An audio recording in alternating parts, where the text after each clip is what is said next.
Well, good evening, everybody. If I could ask you to shut the two side doors, maybe, because it distracts me, but I'm not the center of attention tonight. Kimberly Selber and I are just moderator and co-moderator. She's the moderator and I'm the co. She was a suit and administrator over at UTRGV, and then she went back to the classroom. When we approached her about working with Futuro RGV, this was the topic brought up, and she recognized the value of it, and that's why we're here. And I will let her take us the rest of the way. Okay. Well, thank you. Oh, and like any good professor, can you all hear me?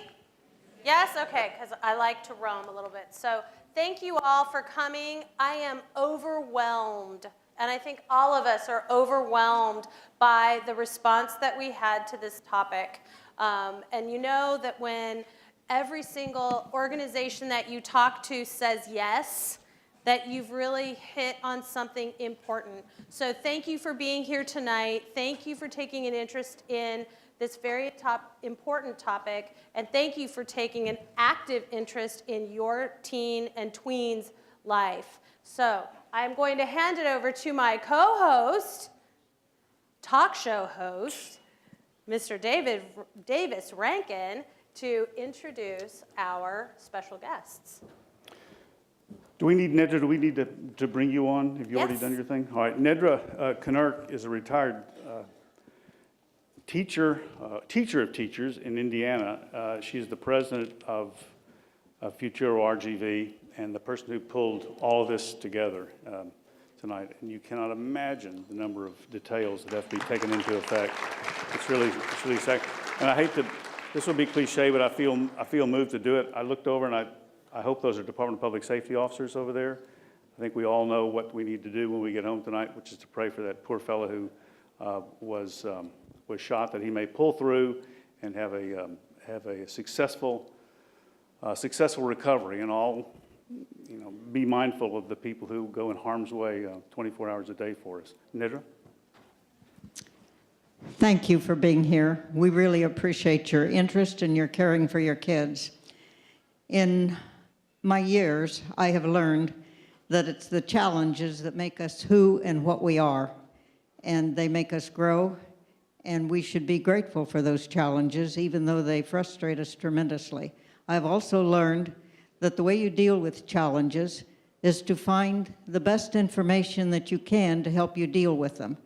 Therefore, when we started looking at the challenges of cyber predators, we went to the people that we thought could really help us best. And I want to introduce some of those. Chief Victor Rodriguez is one of our co-sponsors. Would you like to come up and...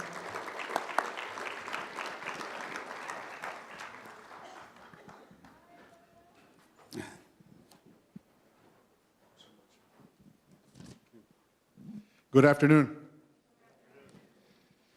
First and foremost, on behalf of the City of McAllen and the McAllen Police Department, I want to congratulate Futuro RGV and particularly Nedra Knurk, the president of Futuro RGV, for organizing this conference. Some time ago, and she knows she can spot me at a local Starbucks pretty regularly. Some time ago, she mentioned this idea, and I told her it was very, very timely. So I want to chime in today and let you know that the cyber world is here. And the cyber world is vast.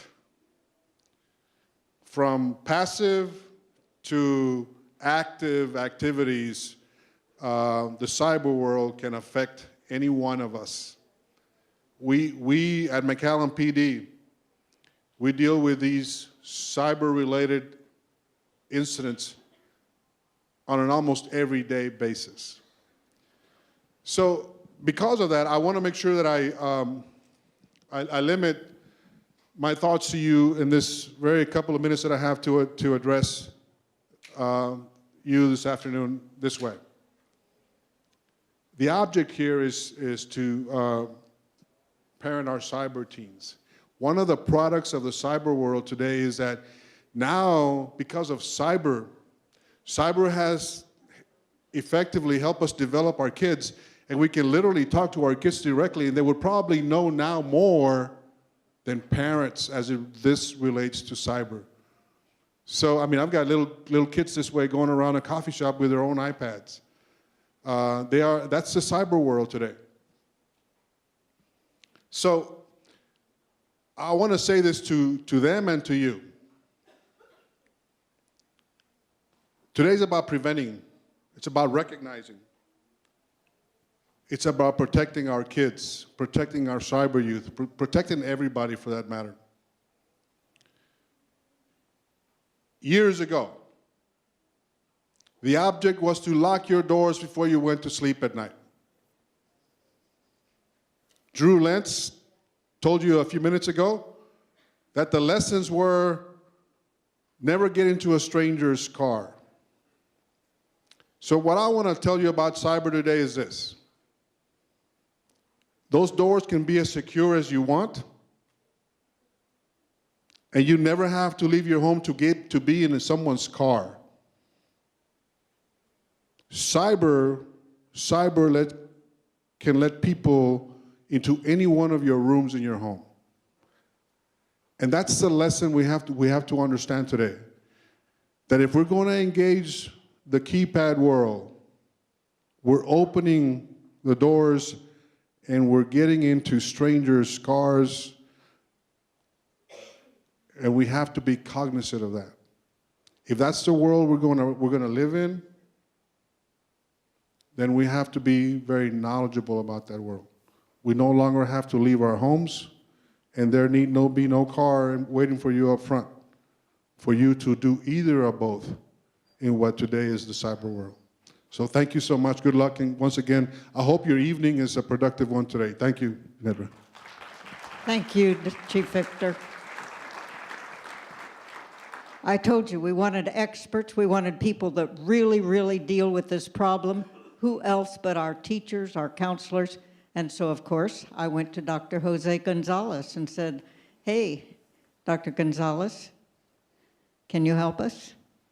Come tell them what you said.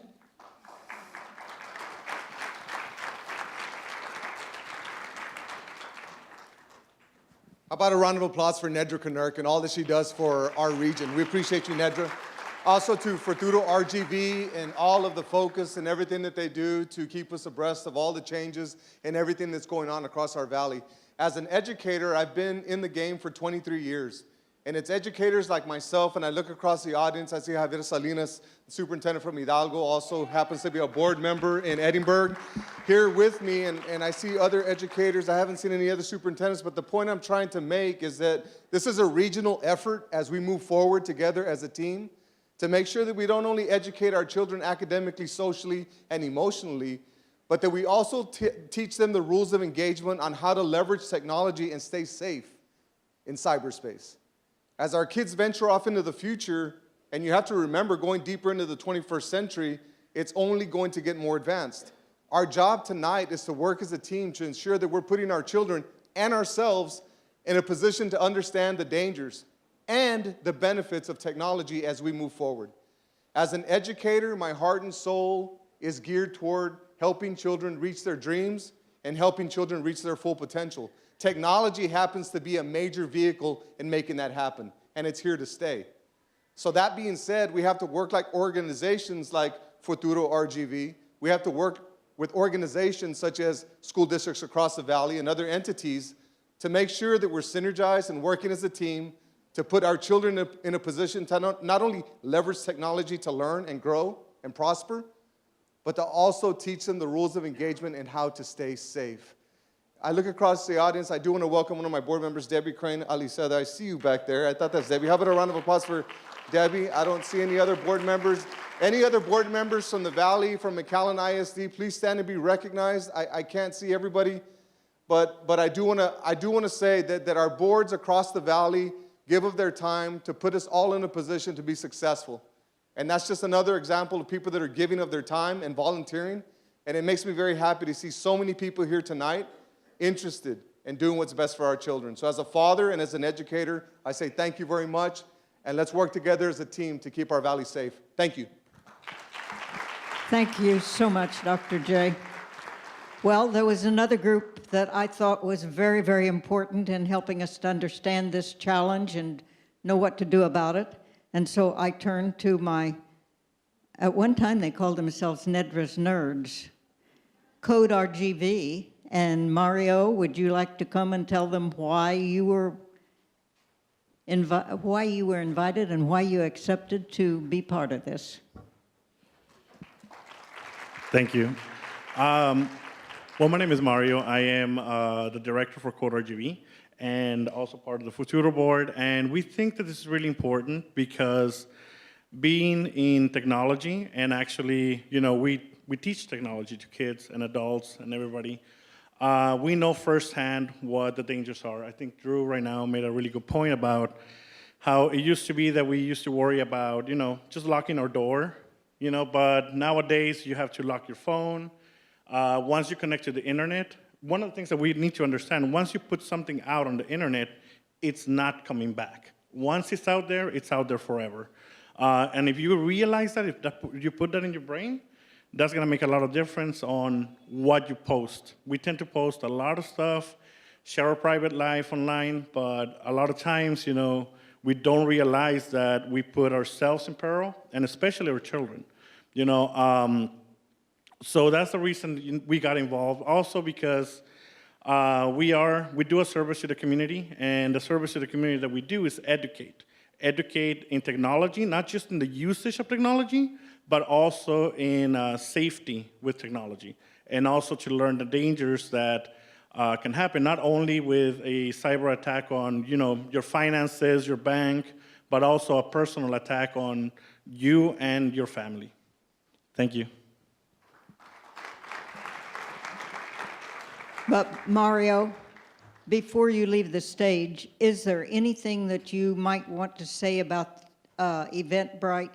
We are trying something totally different on registration, and it's thanks to Mario and the Code RGB people. Is there anything that you need to say? Yeah, absolutely. Those of you that got tickets through Eventbrite, thank you very much. We're trying as hard as we can to get everybody in, but we also want to get your information. The reason we need your information is so we can get you those follow-up events. We are planning to do a screening of a movie. We're planning to do workshops for parents. We're planning to do maybe another session like this one later on in the future, and it's very vital. Oh, and also to send you the guide. The Spanish one, yes. So that way we are able to communicate with you. So through Eventbrite, we automatically got your email. If you did not register through Eventbrite, there are people out there on the registration that you can fill out a Google form. You can put your phone number and your address, but really what we need is your email more than anything else, so that we can keep on sending you information about future events from Futuro, and also these workshops that are come up for cybersecurity. And there's one other thing I have to say. We moved to the ballroom because we were getting so many of you, and because of our sponsors, we were able to afford the cash that it takes to move this. So I want to thank Clark Chevrolet, Sam Garcia Architect, Rhodes Enterprises, Frost Bank, Upper Valley Mail Service, Rio Bank, IBC Bank, and certainly CopyZone, which did the parent guide handout for us for free, and Dr. Vanessa Chang, Val Peason, and Ernie Williams. So because of them, we were able to do this in the ballroom and accommodate all of you. So thank you.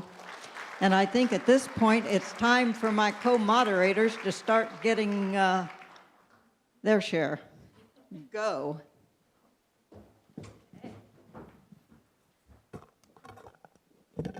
I'm short. Everybody hear me? Okay.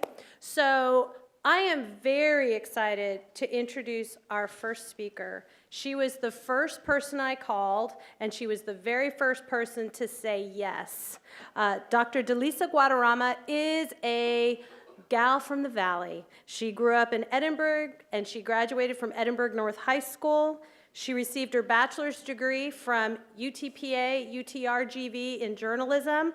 Yes, she was one of my students. She earned her medical degree then at the University of Texas Health Science Center at San Antonio and completed both general psychiatry residency and a child psychology fellowship at UTESCA. Later, she became double board certified in both the fields of psychiatry. She joined Tropical Texas Behavioral Health when she returned to the Valley. And now she's in practice for South Texas Health System clinics here in Edinburgh. So I'm very, very pleased to bring to the stage an expert, Dr. Delisa Guadarrama.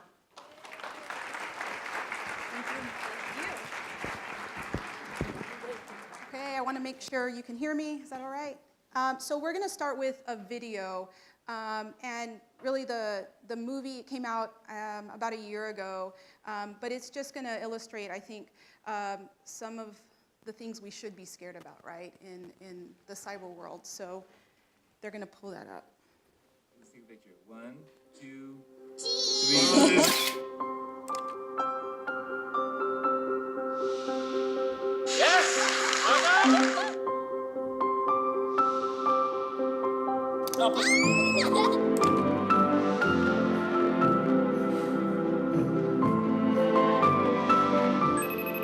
Hey, sweetheart. Where are you? Study group, as you get back. Great.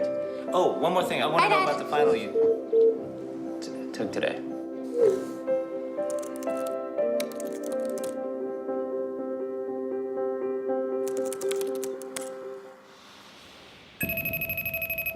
Leave me a message or text me back. Hi, sweetheart.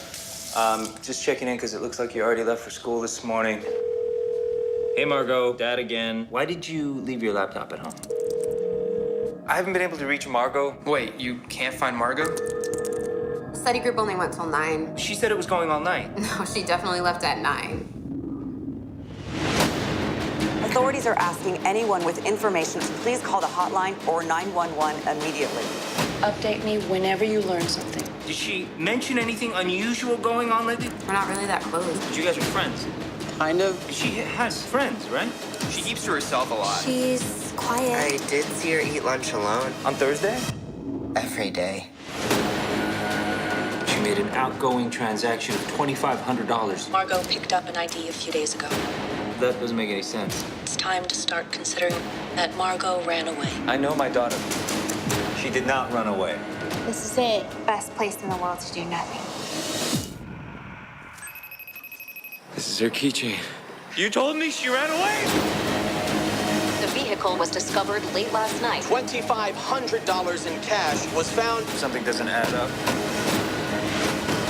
Has anyone considered that it was an absolute stranger?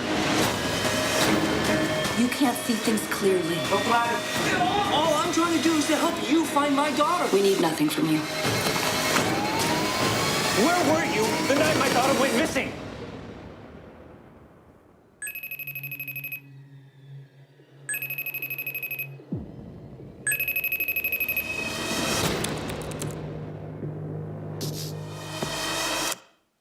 Okay, so pretty scary, right? When I first went to college, I found out you're in 4 categories. You either you know you don't know, you don't know you know, but the scariest of all, and I think where a lot of parents end up is you don't know, right? There's a lot of information we don't know that's out there, and that's why you're here tonight. I'm going to try to get this going.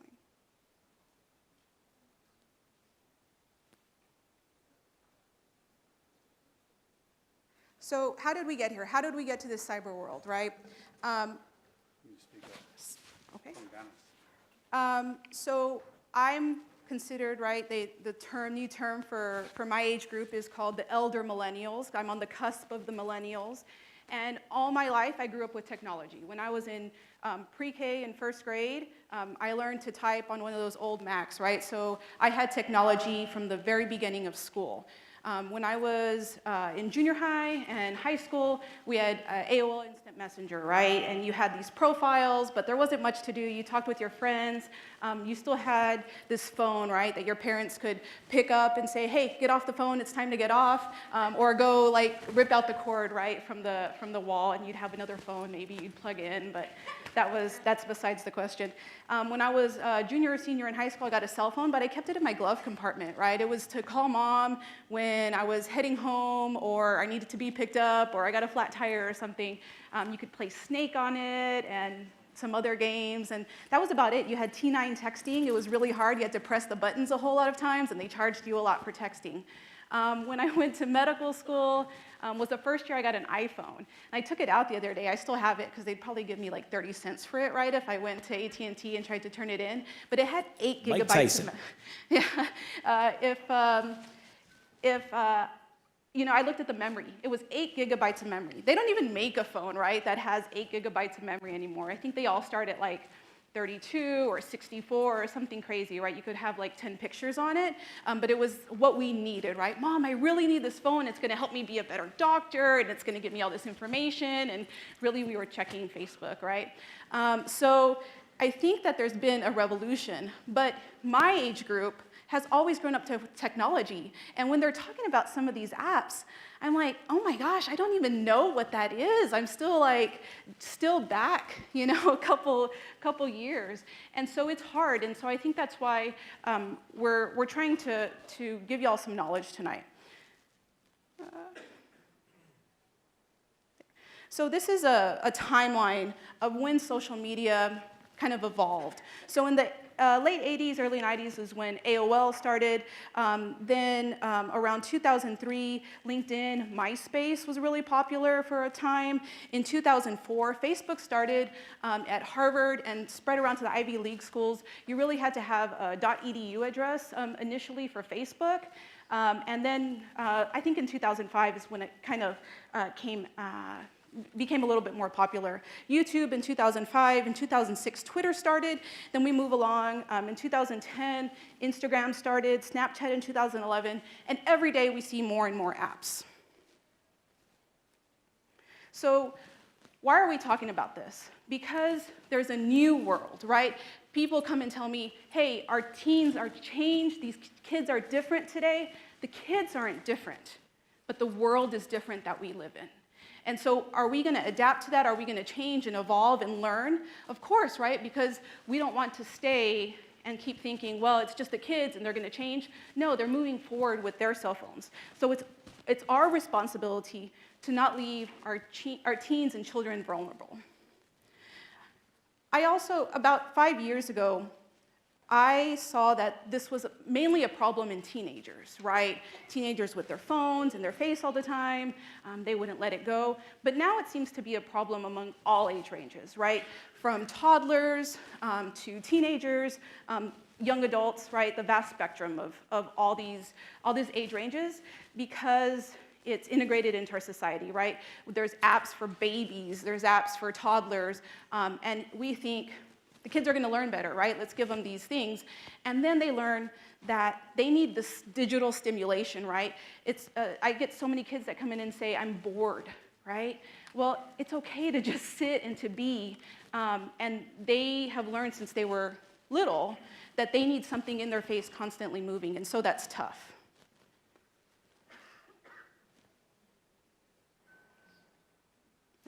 So YouTube, Instagram, and Snapchat, we're going to go through a lot of, I think numbers are important to kind of show you where we're at in today. Most of these statistics are from the Pew Research Center, and they did a study in 2018 that showed a lot of statistics with cyber media. So YouTube, Instagram, and Snapchat are the most popular online platforms among teens.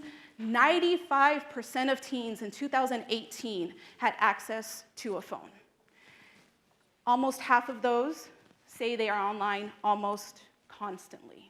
So from the time they wake up, they check their phone, and they probably fall asleep with their phone in their hand almost all day long, right? So smartphone ownership among teenagers is nearly universal. For different genders, races, ethnicities, doesn't matter if you're rich or poor, you have access to a cell phone. And over 90% of those teenagers have some sort of social media presence. about half of teens do acknowledge that they spend too much time on their cell phone. And most parents have concern over their kids' screen time. But parents face their own screen disadvantages, right? And when you ask a teen, they'll come out and say, well, I try to talk to my parents, but when we're at dinner, everyone's on their phone, or they said they have something to do, or they're talking to someone. And so both teens and parents say they probably spend too much time on their phone, but everyone does. So what are they going to do about it? Most teenagers, they fall into either it's positive, negative, or indifferent, right? Phones have helped them. They help them feel less lonely. They can communicate with people. They can communicate with family or with friends. They also say it might negatively impact them, right? They're distracted from their homework. It's harder to socialize in real life. They never learn to talk to other people. But that kind of falls, there's not one group that says, oh yeah, this is basically the best thing that's ever happened to us or the worst thing. It's kind of all over the place. So what risks are there, right? So one of the main ones is cyberbullying, and that's a risk factor for depression and suicidal ideation, exposure to harmful or inappropriate content, right? Sharing too much information, vulnerability to predatory adults, and exposure to dangerous people that are online. Sharing photos or videos that they're later going to regret, right? Teens are very impulsive. They think in the now. They think what's going to happen today. They don't think, well, tomorrow I sent out that picture, but they wouldn't send it out, right? They're my friend. That's not going to be it. They don't think that everyone in the school is going to have that picture. So risk of identity theft, risk privacy concerns, emotional burdens, and then interference with sleep, with exercise, with family time, and with homework.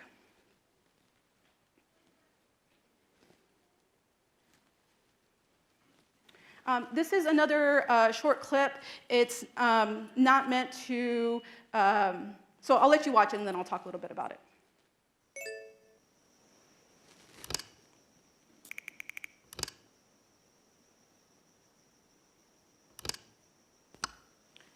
As we go through this is just 1 minute of what maybe a teenager would be going through on their phone.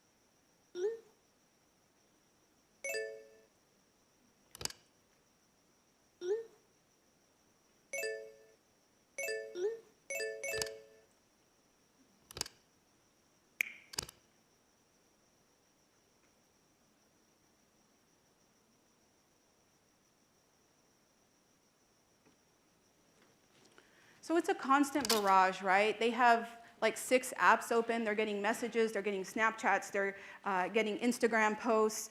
It's not meant to promote 13 Reasons Why. That was a show that came out about 2 years ago, maybe on Netflix, and it talked about cyber media and how that influenced a girl's emotions and eventually led to her suicide. It's especially, there's a caution to watch if your child has mental health issues. I just thought it was important to see that it's not just like us getting messages, right, or a Facebook notification. There was also a teacher who took tallies, right, during one period of his class, and it showed like 80 to 100 notifications that just his class period got within that 1 hour constantly during the class. So it's tough. Cyberbullying. So 60% of teens have been bullied or harassed online, and a large majority of those say that it's a problem for people their age. 90% of those teens most teens believe it's a problem for their generation. And so cyberbullying can be composed of,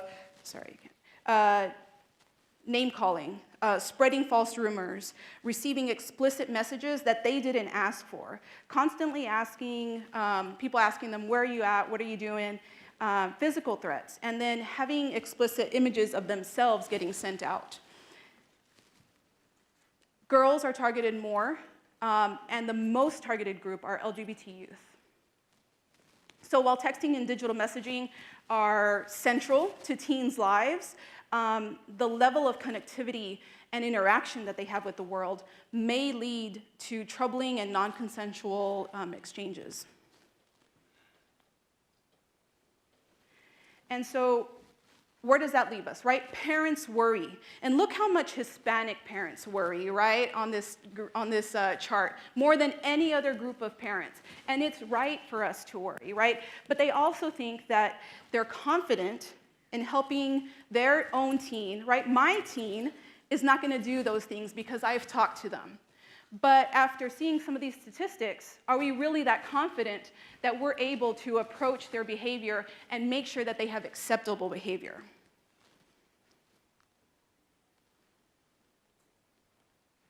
So emotions, right? 60% of teens associate a problem when you take away their cell phone, right? And they feel lonely, they're upset, they feel anxious. Girls are much more anxious without their cell phones than boys. I've encountered a lot of teenagers in my practice who end up in the hospital because they say, they took away my cell phone and I wanted to die, right? And what do you do? It's honestly, I've had more than 10 probably end up in my office because that's what happened. That's what led to them being suicidal.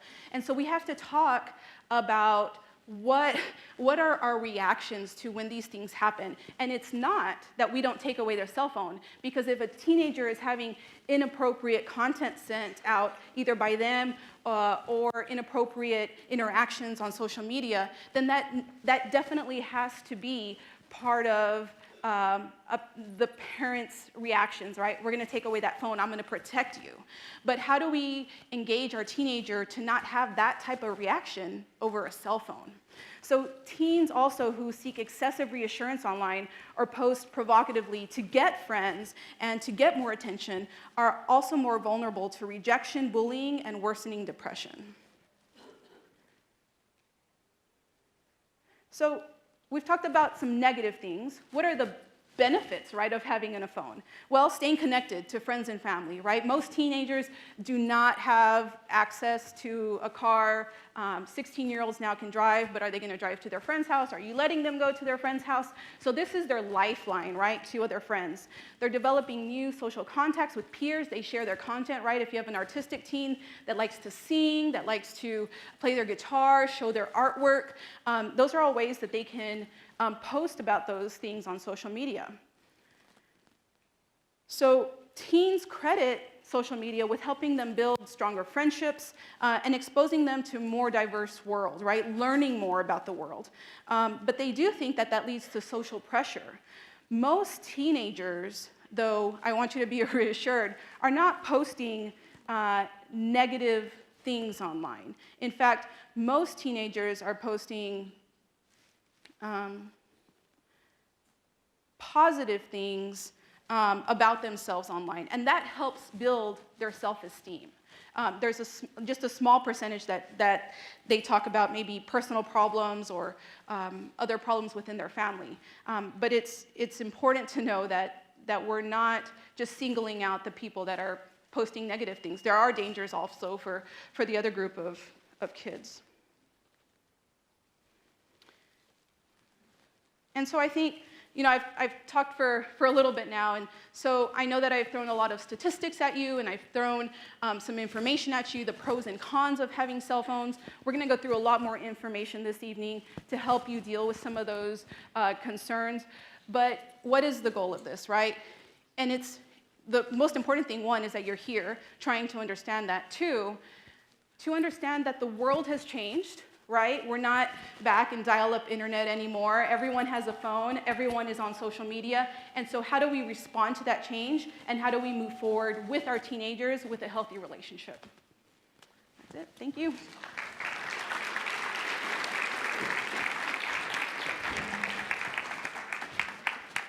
You heard him a while ago, but you're going to hear him in greater detail now. And you want to pay very close attention to Drew Lentz, who is president and co-founder of Code RGV, which is the largest tech nonprofit in South Texas. The focus is on teaching essentials of computer science at Code RGV, and computer programming to residents of all backgrounds and ages. He's also the executive director of the South Texas Community Arts Foundation, responsible for the TEDx events in the South Texas market, and he is also homeroom dad at Kimberly's daughter's school. Drew Lynch. Thanks, Davis. Hello. Good morning, good afternoon, and if I don't see you, good evening. I watched The Truman Show this weekend, which The Truman Show is all about spying on someone. It's all about watching someone's life unfold. And I thought it would be interesting to watch it with my 7-year-old daughter so that she could see a little bit and kind of start to understand that there's always somebody watching. There's always somebody looking over your shoulder. So we're messing with the microphones. Just give them a second back there. I think we're good to go. That is not my slide deck. Nope. I could talk about it. Let's see, what do we got? Let's see. Anyway, so my name's Drew Lentz. I have a nonprofit organization in the Rio Grande Valley called Code RGV. Have any of you heard of Code RGV? Oh, score, thanks. Yes, like 3 people. Woo. What we do is we teach our kids how to fly drones, we teach them how to do robotics, we teach them how to code, how to program, how to use Photoshop. We do all kinds of fun stuff. I'm trying to slow down, sorry, I apologize. She's going nuts over there. So what we do is we come into the community and we help provide technology for the community in a way that's super usable for you all and for your students. We work on projects like in PSJ. Is anyone here from FAR? Oh, check it out, hey. Dr. King was my superintendent when I was like in 3rd grade in Alton. Yeah, and so what we're doing in the city of FAR is we have a program in Las Milpas. Is there anyone here from Las Milpas?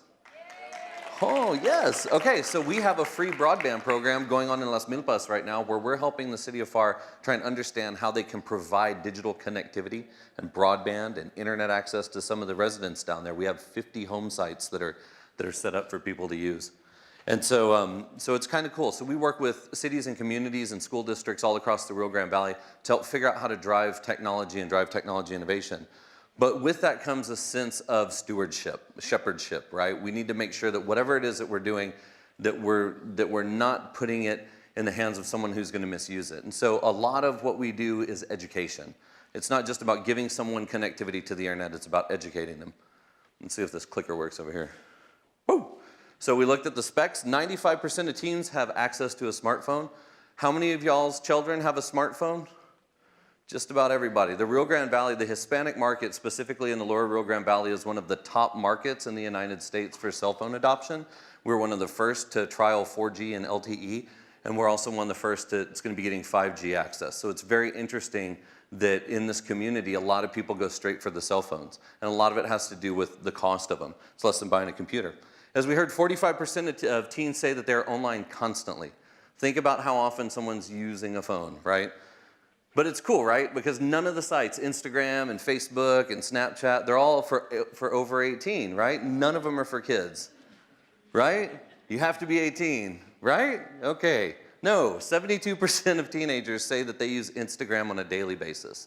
72%. That's a lot of Instagram users that are not supposed to be Instagram users. Does anybody know who owns Instagram? Facebook, that's correct. Fascinating. Think about how much data they're putting out there and how much data is being absorbed, and think about how much data is also being leaked out to advertisers and to marketers and for people who are trying to take advantage of kids. 69% use Snapchat, teenagers that use Snapchat daily. What's crazy about that is that number of the Snapchat users, 35% of the teens that are polled use Snapchat more than YouTube. I think about my kids and how much they watch YouTube, like they consume a lot of YouTube. They use more Snapchat than they do YouTube. It's kind of interesting. I heard a wow. All right, you know you're in the valley. I want to hear a little bit. So I'm glad I'm getting some laughs here. So the things about it is you want to make sure that your kids are choosing their friends wisely. And I totally sound like my dad up here. You are who you hang out with. Choose your friends wisely. You know, if everyone jumps off a bridge, are you going to jump off a bridge? I mean, maybe, like if I have a parachute.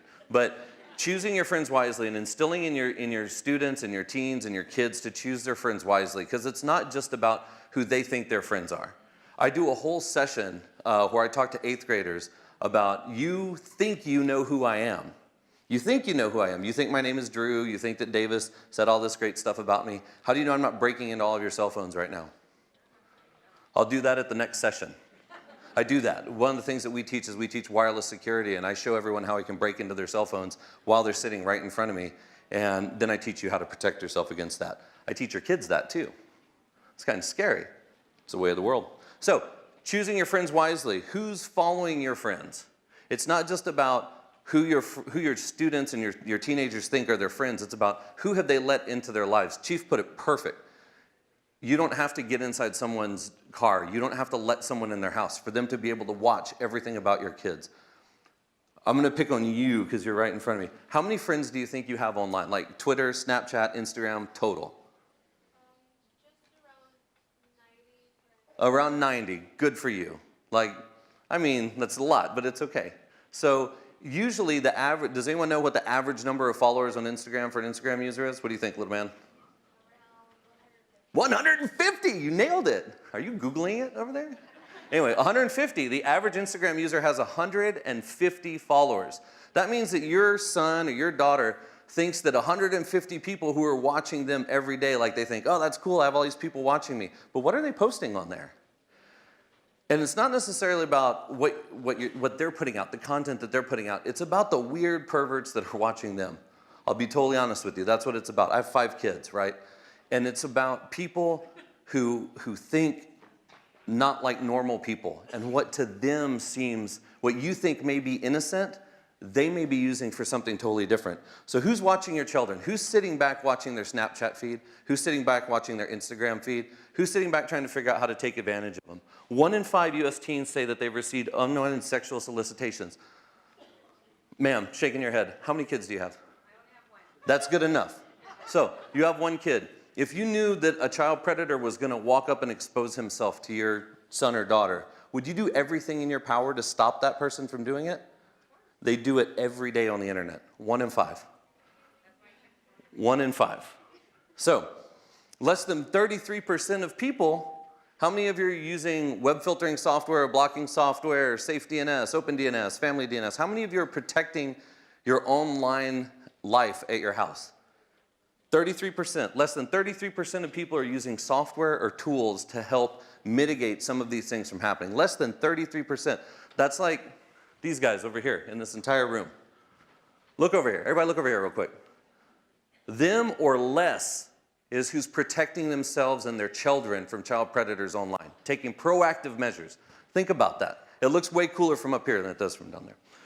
So what happens when it becomes more than watching? Yubo. Kids, don't raise your hands. Parents, how many of you have ever even heard of Yubo? It's Tinder and Snapchat combined for teenagers. Think about that. No, don't be smiling. Tinder and Snapchat combined for kids. The next one's Tinder. We all know Tinder.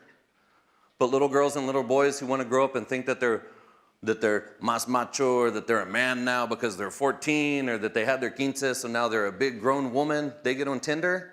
And who do you think's out there looking for them? The police department's going to stand up and give you some crazy information here in a little bit. How about Whisper? Have y'all ever heard of Whisper or Yik Yak? These are stomping grounds for child predators everywhere. If you see these icons on your kid's phone, it's a big red flag. Because you got guys like this. Think about your son or daughter getting into a car with this guy. How many of your kids, 15, 16, 18, I'm not going to ask you how many of them vape or use Juuls, but how many of them have friends that do that? Don't raise your hands. Think about it. How many of them are smoking e-cigarettes right now? What this guy did, this was in Austin. This was about 6 hours ago, soliciting minors for sex in exchange for vape pens. Now he's not just watching kids. Now he's saying, hey man, I see you smoke vape. I see you have Juuls. Why don't you come over to my house and I'll give you some of those? What happens when it's more than someone who's just watching? What happens when they're using information about what they posted, where they go to school, what they do with their friends, when they hang out, where they hang out, what restaurants they go to? What happens when someone like this handsome young man decide that they're going to use that information to take advantage of a trusting 12-year-old. They found this guy on social media in Austin, not too far away. So you look for these apps on your kids' phones, right? And you go, oh man, I'm gonna look at all my kids' phones right now, right? But what happens when they use an app like this? And that app hides everything behind a PIN code. And you don't get that PIN code, and you don't have access to that PIN code. And they're not gonna give it to you. They'd rather destroy their phone than give you access to that. That's one of the top apps in the Apple download store right now. It's called Best App Locker. It's free. And you can obscure all the apps on the phone and pictures and text messages and all kinds of stuff. You can hide them behind there. And it looks like a microphone in a restaurant and a game and a silly happy face. And you don't know the difference, right? Be diligent about protecting your child's online life. Take measures to make sure that what they're doing, you're giving them access to that. Because only 10% of teens tell a parent if they've actually been bullied by a cyberbully or by a victim, or if they've been taken advantage of in a way. So stick around. I'm going to talk about some of these tools later on, but that's all I have. And next up, who do we have? Mr. Davis? Anyway, thank you. I'll talk to you guys in a little bit. All right, thank you.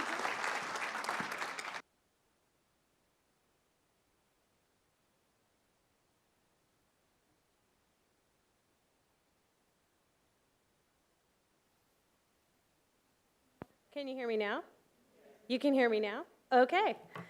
How many bars do I have? Can you hear me now? All right. So, I don't know about you. I have a 16-year-old daughter. And I do go through her phone with her. And I'm very blessed that she shares what she does share with me. But I do wonder, what is she not sharing with me? And so I think Dr. DeLisa and also Drew have opened up what we're going to continue talking about, what we don't know. That's the scary thing. We don't know what we don't know. So I'd like to invite to the stage our youth crime investigator, Ms. Melissa Saenz, and she's also here with Sergeant Juan Contreras. Thank you so much for being here.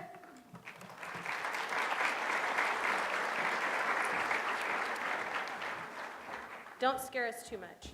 I'll try not to.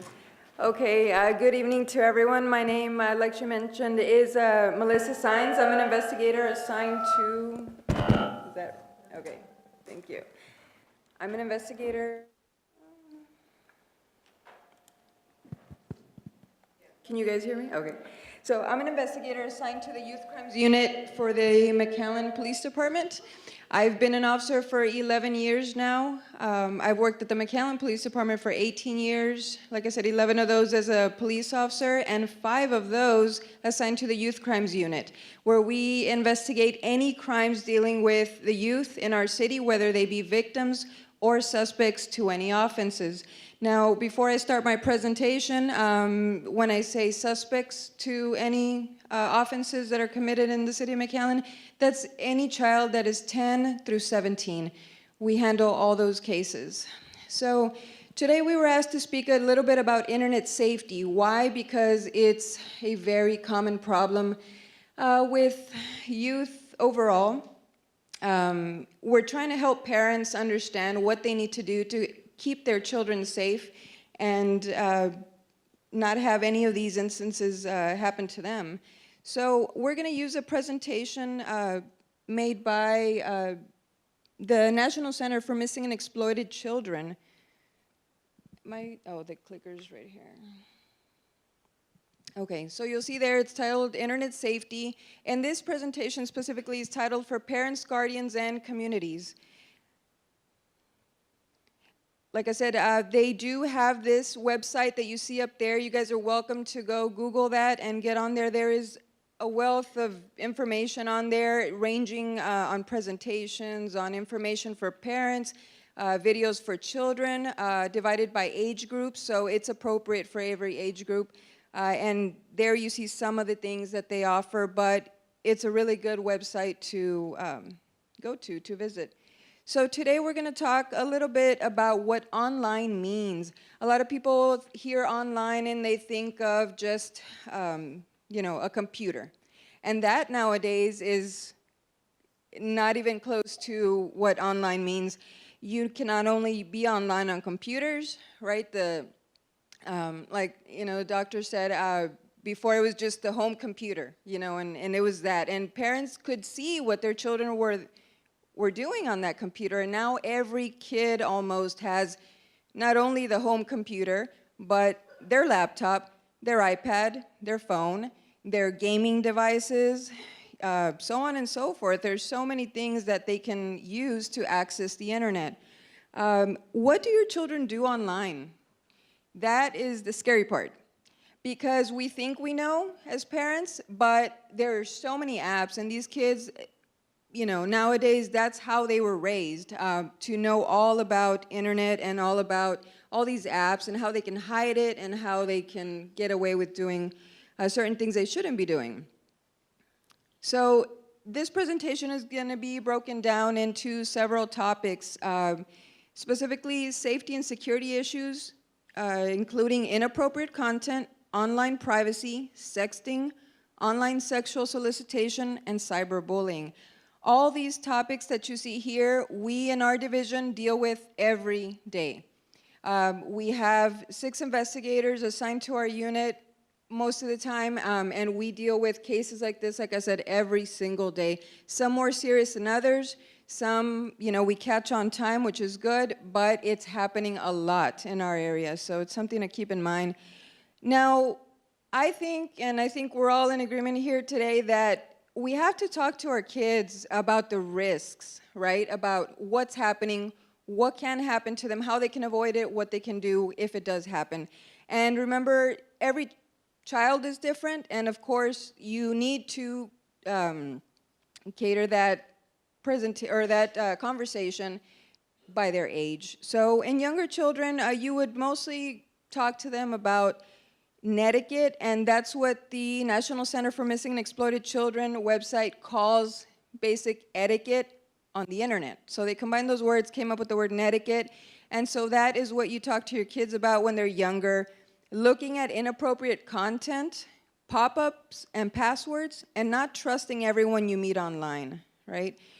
We, in our department, do some sting operations where there's investigators behind a computer pretending to be young children, whether they be boy or girls, and you'd be amazed how many people on the other end of that computer solicit, things they shouldn't from these kids, and they're out there. It's very common.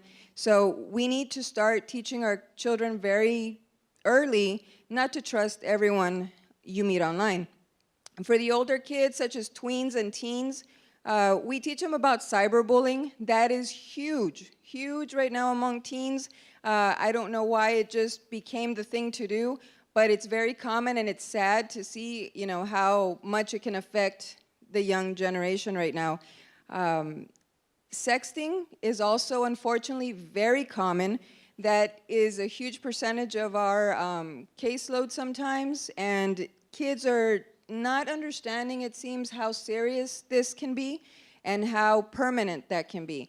They don't realize that once they send something to who they think is their boyfriend that they love, girlfriend that they love, their friend, that is forever out there now. So that is important to talk to them about. Posting personal or inappropriate information and meeting offline.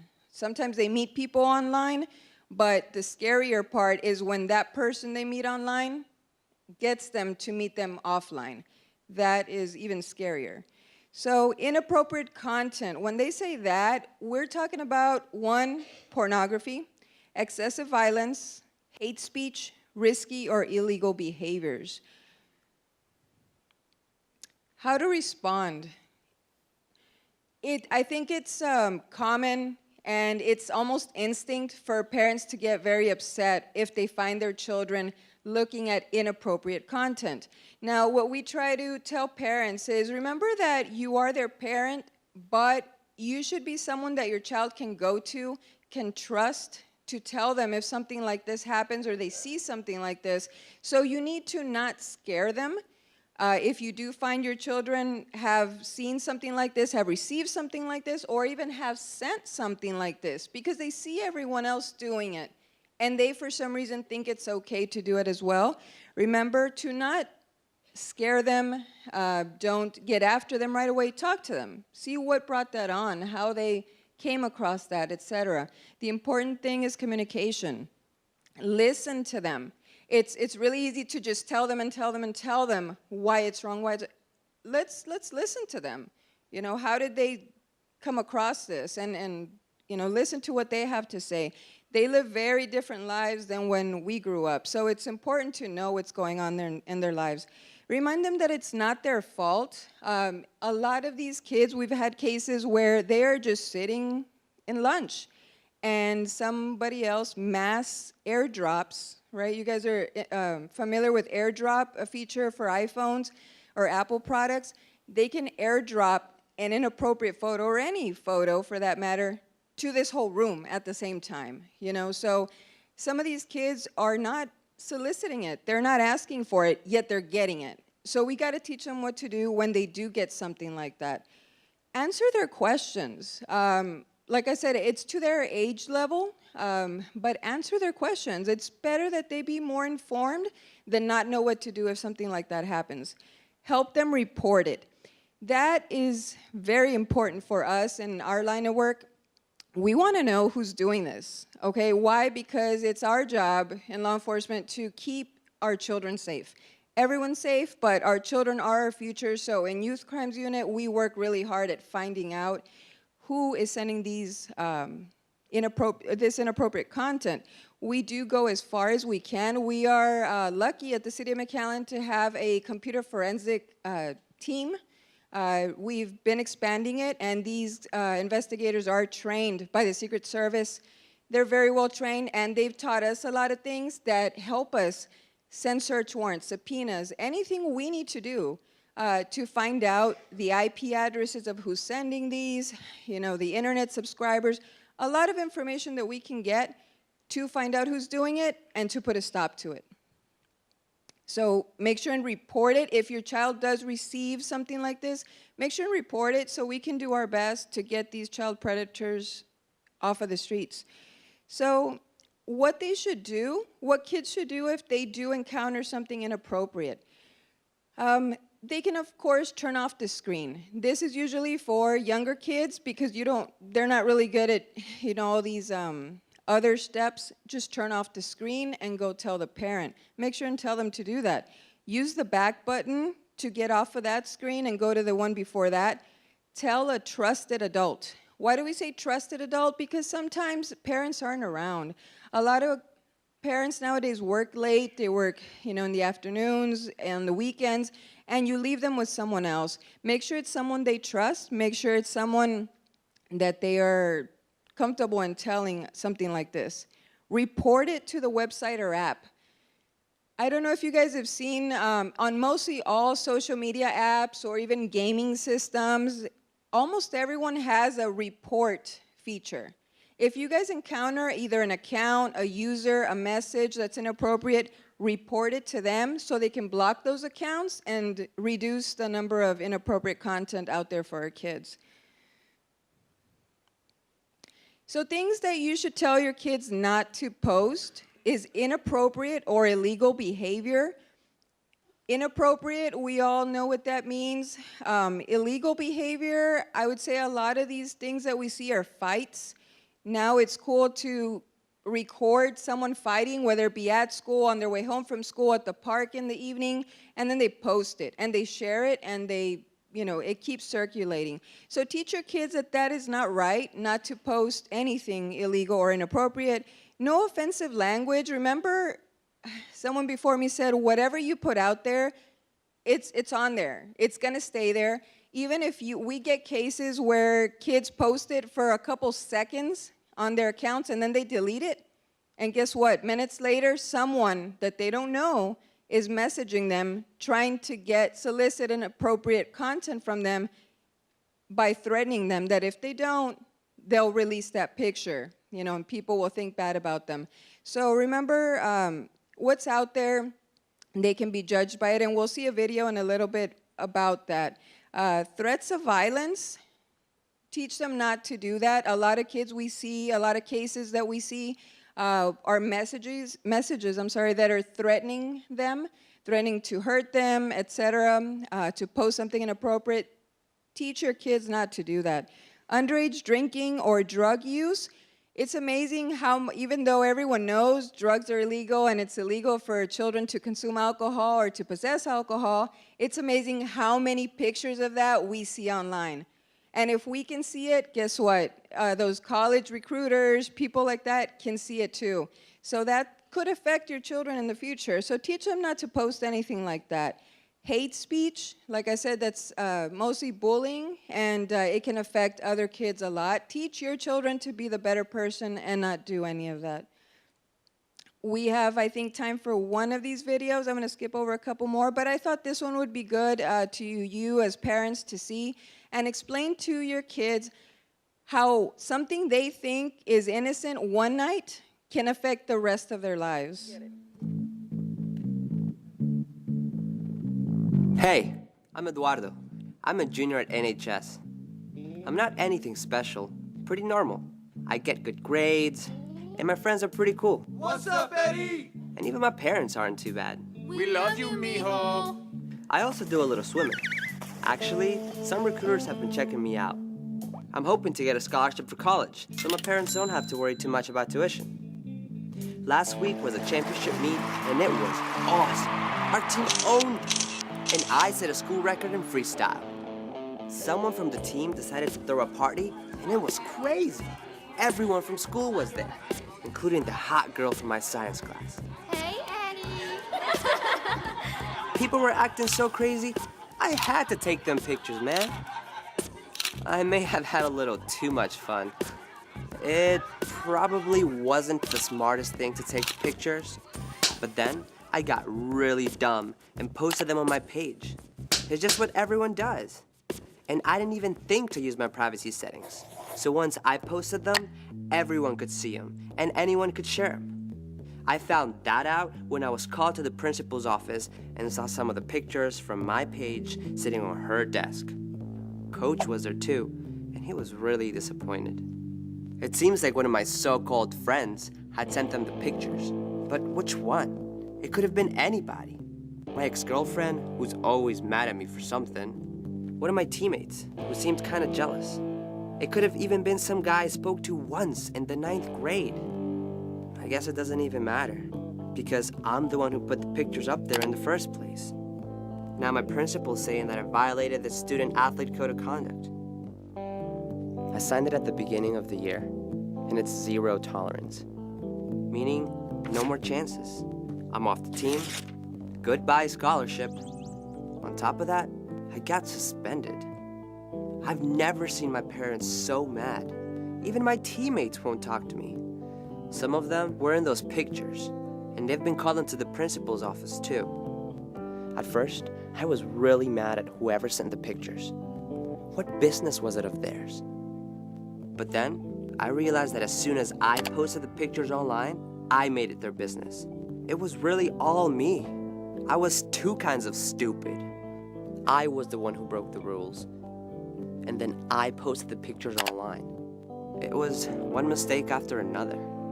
So that's my story. I used to be this kid, and now I'm this kid. And this was all it took. So as you guys saw, that was the whole point to the video, that something as innocent that happens, like I said earlier, one night can really affect their future in the long run. So future employers, future colleges, anything like that, will be able to see that. It affects a lot, and kids don't think about that when they are posting that inappropriate content. I've got 5 more minutes, so we'll speed through as much as I can get. So what you can do, that's, I think, what our whole point to this. You guys, it shows a lot that you're here, you're wanting to learn what you can do and how to protect your kids, because unfortunately a lot of the cases that we get, parents either don't care or don't take the time to learn what they can do. So I applaud all of you for being here. What you can do is establish expectations for online behavior. That's really important. And whether you think that what you tell them goes in one ear and out the other, we actually have cases where we've read the messages where, you know, they get asked to send inappropriate content or pictures or videos, and they actually say, no, because my mom will get mad. And for as silly as it sounds, that's great for us to read. That means those parents are doing a great job. Those kids know that their parents will check their phones and will find out. And that's great. If that's going to prevent them from doing it, that's awesome. Set consequences for inappropriate posts. If you guys see something, make sure your kids know that they'll lose certain privileges or whatever you set as consequences. Talk about appropriate usernames. We go through phones and accounts so much on a daily basis, and some of these account usernames are very inappropriate for a little 12-year-old boy or girl. So teach them, monitor that. You need to be their friends on all these accounts. You need to have the passwords to all these accounts. Monitor that and don't let them have anything inappropriate. Review comments and pictures. Read who's posting, who's commenting on their posts. Know who their friends are. A lot of these cases that we get, kids run away, things like that, parents have no clue. They can't give me a name of one friend. So that's really important. Review comments and pictures, I talk about that. Talk about what their friends are posting. Online privacy, other people have touched on this subject, but nowadays, everything you want to know about a person, you can find if you know where to look online. Teach them what not to post. Real quick, tell them, or you guys as parents, don't post anything where your house comes out, your address, your vehicles, your license plates, nothing that is identifying information. Don't post any of that, and teach them not to post any of that. Personal information, like we said, teach them about passwords, not to give that out, and the other things we mentioned. Risk of sharing personal information is identity theft and online scams and hacking. What you can do is establish rules and teach them about reporting it. If something like that does happen, someone's using their identity or your identity, make sure and report it. Sexting, that, like I said, is huge right now. Teach them about how inappropriate it is and how permanent that can be. You know, we had a case where one girl, you know, sent out one picture and a couple videos, and those videos ended up, that we know of, at least 7 or 8 school districts here in the Valley. It spread like wildfire, and that, you know, poor child felt the worst. You know, she had to go through counseling and all kinds of things, and I just hate to see children go through that. If we can talk to our kids and teach them about how bad it can get and how the internet, it just keeps on going. So teach them about that. Why are they sexting? They're to be funny, to impress a crush, or share with a boyfriend or girlfriend. We're going to skip over the video. It just talks about the consequences of sending inappropriate photos. These are some of the consequences that you see on the screen. Remember, they can be bullied, blackmailed, etc. School discipline and police involvement. We do arrest kids, you know, very often for sending those photos. Teach your kids that even if they're not the ones in the picture, if they forward those photos, they can get arrested for that too. Teach them about that. Teach them it's not okay, and teach them to report it. That's the most important thing, whether they tell the counselor, if they don't feel comfortable telling you as a parent, things like that, but try to get them to be comfortable with you so you can know what's out there. Addressing it, we've already talked about that. Sexual solicitation, I don't know how much time I have. I'm pretty much out of time, right? But we touched on that earlier. Just, if I can end this presentation, just be aware, monitor your kids on everything that they're doing. Remember, you are the parents. Most of the time, you are the one paying the phone bill. If they don't want to give you the code, I think it's a privilege, in my opinion, and I guess I have that opinion because of what I see goes on behind those phones and laptops that aren't monitored by parents. So just be involved with your kids, make them comfortable with you, and have all their passwords and know who they're with. Thank you very much for your time, and I hope you enjoy the rest of your evening.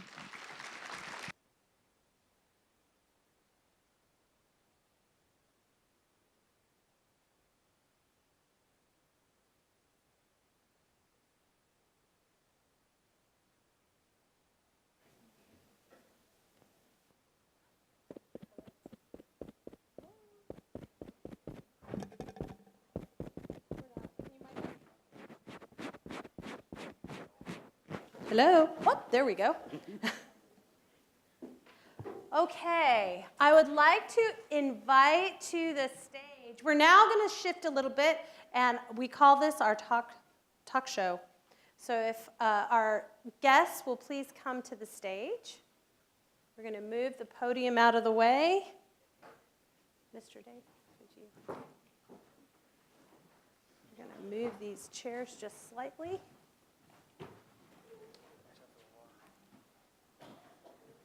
There we go. That's good. That's good.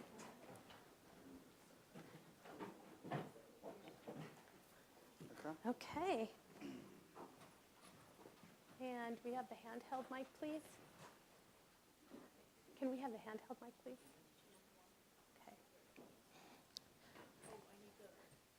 We're getting that mic for you right now. So we wanted to give some of our counselors an opportunity to talk about what's happening in the schools. We've talked from Dr. DeLisa and Drew. We've heard them from the McAllen Police Department. And I know that when I heard some of the information from McAllen PD, I stood up and thought, I wonder how many kids are aware. And so we wanted to talk to the counselors at the schools and find out what they're doing. But before we do that, we're going to hear from a student who shared their story with us.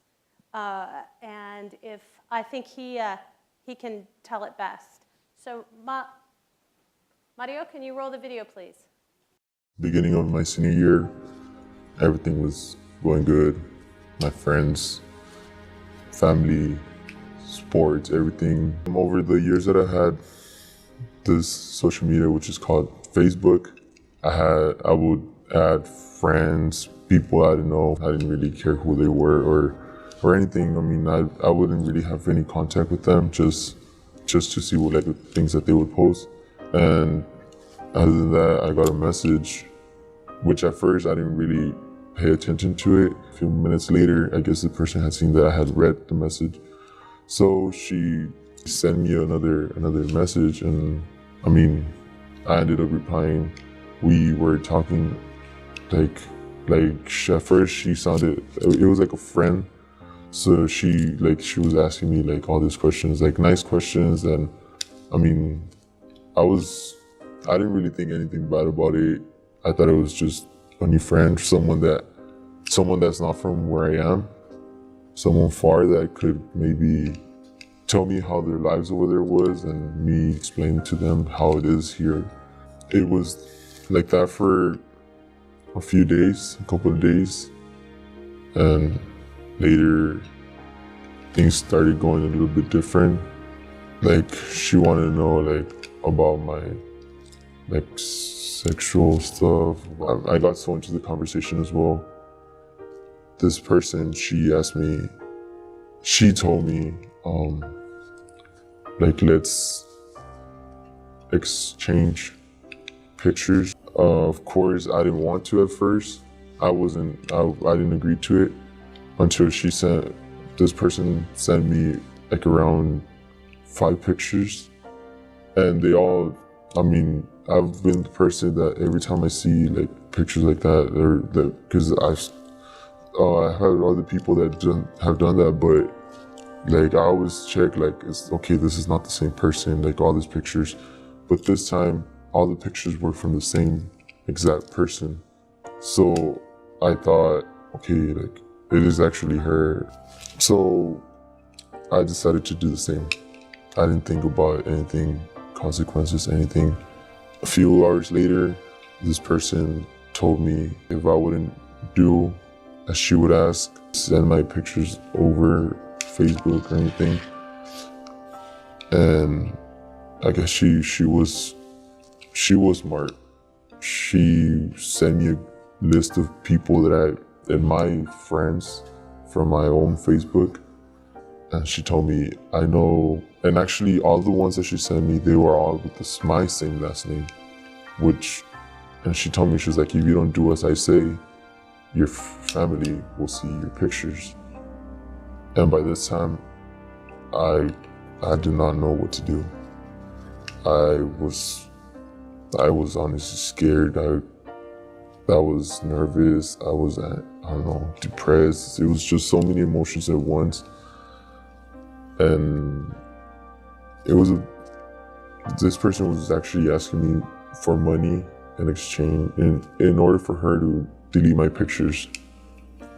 It was $500 that she was asking me for. The worst thing about everything was looking at my mom. Like, I had never done anything like that, and I just felt like I had failed my mom. That day, it was hard. It was a hard day. I couldn't concentrate in school. My friends noticed that I was just being totally different with them and with everyone else. It was just, I don't know, like I didn't feel like being around anyone. I didn't tell anyone about it, but towards the end of school, I couldn't hold it anymore. I didn't know what to do. I was gonna talk to my dad, but I knew that if I would talk to my dad, like, he was probably gonna get mad at me or anything. My dad's a very strict person about what to do, like social media, like where to go or anything. He's always been my dad, he's everything. My dad, my parents, both of them. I love both of my parents.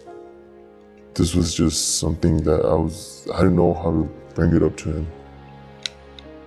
So the only way I knew I could do this was asking for help to our social worker at our school. She helped me. She gave me advice. She told me, you know what, we have to bring this to the police department. I did not want to do that. I did not know what they were going to do, what I was going to go through, what any consequences that they were going to, once I would step in there. Before going, she also told me, he's like, but since you're a minor, we have to let your parents know. But we had to tell them. We had to let them know what was going on. And I did. I showed up. And when I showed up, my dad was already there waiting for me. And my dad looked at me, and the first thing that I thought was my dad is just gonna slap me or something for what I did. But he came up to me and he didn't say a word. He just grabbed me and he hugged me. Like I said, he's a strict but caring person, and he's a love person. I just wanted to let you know that I love you and that I'll be here for you no matter what. By now, I felt more safe. I was with my social worker, I was with my dad, I was with a police officer. The best thing that they told me to do was, you know what, she was able to get your phone number, so you're gonna have to change your phone number, you're gonna have to get rid of Facebook, and you're just not gonna pay attention to that anymore. Parents, be there for your kids always. I know us as teenagers, we tell parents, you know what, this is my phone, you cannot go through it. But you guys as parents, you guys can't fall for that. I mean, we're just teenagers. We don't know what we're doing. So we thought it was important that we heard from a student, a teenager that's from the Rio Grande Valley, not someone from San Antonio, not from someone from New York or California, but right here in the Rio Grande Valley. And so our guests this evening are three counselors. Our first is Christy Vasquez, who is a middle school counselor at Dr. Armando Cuellar Middle School in Weslaco. She's worked as a counselor in the elementary, middle, and high school levels, and she's also a licensed professional counselor with her consulting business, Creative Being. Welcome, Christy. Our next guest is the lead counselor from McAllen Memorial High School, Leanne Gutierrez. She is a member of the McAllen District Curriculum and Instruction Team, the Campus Crisis Team, and the Junior League of McAllen board member. Before joining the McAllen ISD, she was a counselor with the Houston ISD and a technology teacher for IDEA Public Schools and the Harlingen ISD. Welcome, Leanne. And our last guest is Sulema. Did I say your name right? Yes. Thank you. Solis. And Sulema is a family nurse practitioner. She is presently the Director of Health Services for PSJA Independent School District. She is a School Health Advisory Council Coordinator and a member of School District Crisis Case Management Team. Prior to joining the PSJA ISD, she was a health service specialist with Sherryland ISD, an ambulatory surgical unit pre-op, recovery, and post-op RN with Mission Regional Medical Center, and a labor and delivery nurse for McAllen Medical Center. Welcome, Sulema. So we have some questions for you that you can share with your experiences on the campus. Davis, would you like to start? Let's go to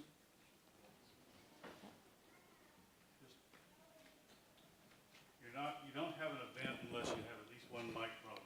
And it's turned on. I don't know why it's not working. Hello. There we go. All right, Sulema, what is the PSJ district doing now to monitor and act on social media? Okay. So if I may, I just like to comment on the video. As you all can see, there's no discrimination, right, as far as where these predators attack. It's from any age range, male, female, and in this case, it's a male. It's most commonly seen in females, but in this case, it was a young man in here from the Rio Grande Valley. So I just wanted to share that with you all. And also, the reason that we started to oversee our social media in our school district was because of the issues that we've been having with the internet challenges. Like you all heard of the Momo, right? That all these different challenges of hurting themselves or encouraging others to do, even acts of violence, right? So we felt it was really important for us to get a team at our district and to start monitoring the social media of our students as much as we could. We have 33,000 students, so it's quite a challenge. But, as you can see, any media that's out there, as Lieutenant Melissa shared with us, it's available for us to see, so we're able to monitor the social media as much as we can. And we do have 2 security officers that do that throughout the day. And they even do it in the evening hours as well. And so we do have a crisis team in place, and so we get alerted when a child has posted something that it's either some kind of threat, they're injuring themselves, they're, soliciting some type of challenge, or, an act of violence as well. So any type of crisis, we have a list that we look for. And so the crisis team is alerted through an email, and they'll share those pictures with the crisis team. And then they'll send us a text as well. And so it can be in the evening, it can be any time during the day that our security officers capture this, they'll notify us. And so if it's during the school day, we have a procedure in place where we immediately remove the child from the classroom, especially when it's acts of self-harm. And so we immediately remove them, we take them to the nurse's office, the counselor and the other team meet there, and then we take action, right? So one of the most important things we do, even if the child says, it was a lyric, I'm not gonna hurt myself, the crisis team knows that we must inform parent. Even if the child says, I in no way intended to hurt anyone or hurt myself, but we alert parents all the time. This is what your child posted, and please keep an eye on what they're posting. And if we have to in the evening, we'll alert the police department to follow up. And so one of the things that I did like that you mentioned, I think is really important, and what we've seen in our district, is that the parent wants to take that authoritative approach right away and give me your phone, and you're not doing that anymore. We have to be very careful with that. Like Dr. DeLisa said, that she's seen a lot of cases, and other psychiatrists in the area have seen a lot of cases where the children will hurt themselves when you take that authoritative approach. And on a personal note, I did that with my oldest daughter, right? And I know now that was not the best approach. With my younger kids, it's more collaborative. So we talk about, okay, this is safe, this is not safe, and that's my biggest recommendation to the parents today, is to take that collaborative approach, to talk it through, everything with them, talk it through. even the Momo and all, and there's good internet challenges too, right? Like for, who heard of the Ice Bucket Challenge, right? Those are good challenges. Who didn't do it? Did anybody not do it? But there's good challenges, and one of the other good challenges that I read about was like the environmental challenge, where you teach your kids, throw that out there in the internet. Teach them to clean a street or, you know, something to that extent. But yes, and I can share a little bit more. Thank you very much. And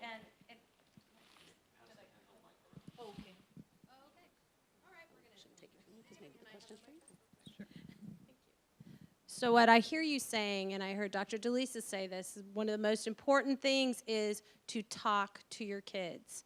In the parent handout that we gave you when you came in, there are apps that you can use to monitor your child's social media, and we also recommend that you talk to them about it, not cyber stalk them, so that they know that you are collaborating with them to keep them safe.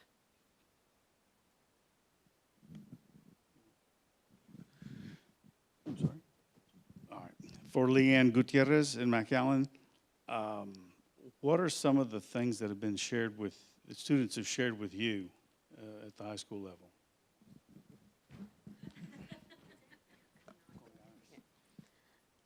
There's just so many things in the time that, and not just in the time I've been in McAllen, but the other city in Houston as well. But students just have no idea how quickly something that they put out there and they think such as Snapchat is gone, but someone so quickly can take that, and to them it was just something innocent that maybe they were with friends or at a party, and then before they know it, they realize other people have that video, and just like we've seen in the videos, and before you know it, to them, their life is spiraling out of control because so many other people have their hands on that. And then them finding out or them thinking their parents are gonna find out, it's the end for them. And so I've had students that will take it from one extreme to another, and on one night they were out with friends, and by the next day they're not coming home and they've run away from home. And then they wanna hurt themselves, they wanna harm themselves, that's it, it's the end of their life. And it's very different, like Dr. DeLisa said, it's a very different time than what we grew up in, because one, their phone is their life. It is almost an addiction because they do get the opportunity to use it almost 24/7 if parents don't have boundaries on it and there isn't that open communication. They are on it all the time. And so the minute someone is trying to keep that from them, their reaction is usually a negative reaction. I've had students that I've had a student that told me one time she was in church and all of a sudden her phone went off and it turned out it was an inappropriate video from a friend of hers that was meant to be sent to her boyfriend and in turn had been sent to all her friends on her Snapchat account. And so it's as easy as it is for us to put in our code, it's that easy for them to get something out there that can never be taken back. And they just, I think because their contact is day-to-day on phone, a lot of that personal interaction, one-to-one, is lost. And so they don't understand that there's predators out there, and they know it because we talk about it, but it really doesn't affect them until they experience it or they have friends that experience it, because it really is their reality, and that's what they're growing up in now. So how many parents here have students who might be interested in being student athletes? Anyone? So that's something they need to know too. I've had this conversation with my daughter, is things that she's posted that I've looked at and said, you know, you might not want to post that or like that, not just posting, but things that you like. Oh, nobody thinks anything of it. Well, coaches aren't 16. And coaches are trolling the internet to see what kinds of kids they might be recruiting.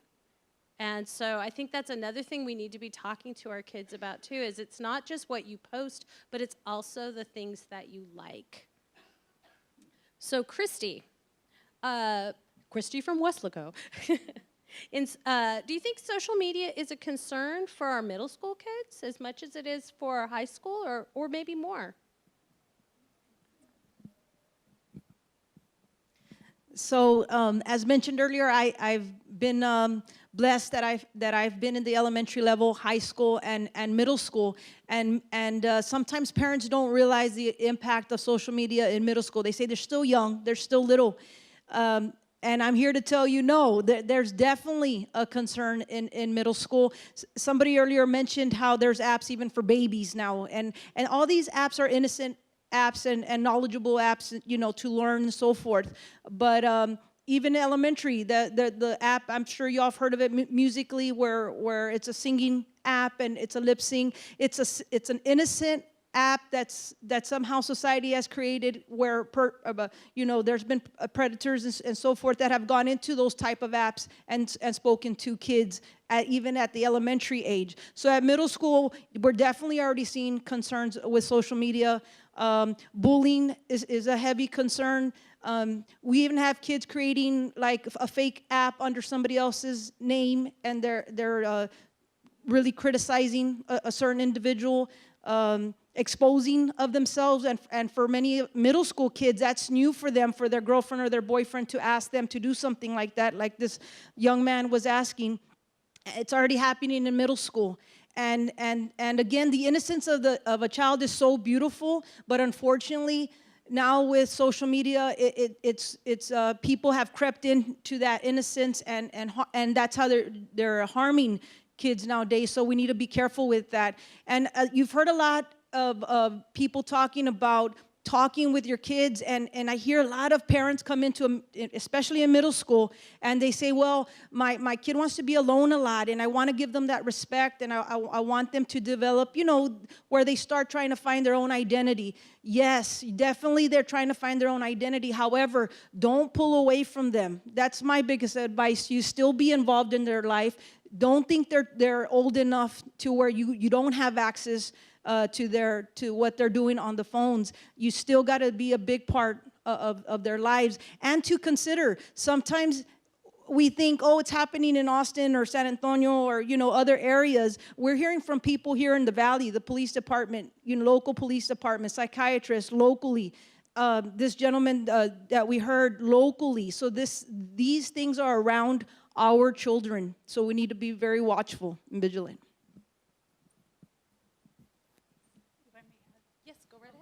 So if I may add, I'm not a counselor, right? But on the medical side, I want to add that our children's prefrontal lobe cortex is not fully developed. And you know, what studies have shown is that that's the part of the brain that helps them make decisions. So this usually doesn't develop now until maybe about 24 years of age. It was at in previous years, in our time, it was at 20. Now it's extending further. And why? Because children are not making all the decisions on their own. The way the prefrontal cortex works is that you learn through experiences. So our kids are acting before they're thinking. So you may think, my child's not going to do any of that, but they don't have that part of their brain developed yet. So we can't always blame them, right, for doing these things because they don't have that capability of knowing what is right and what is wrong. Okay. Thank you. That's really important for us to know. And that's why they sleep a lot when they're teenagers too, right? That's when all that ganglia is attaching. At least that's what my daughter tells me. So, well, ladies, thank you so much for being with us this evening and shedding some light on what's happening in the school districts. So we're getting close to the end of our program, and I'd like to bring Dr. DeLisa back up and Mr. Drew after Dr. DeLisa. Again, thank you, ladies.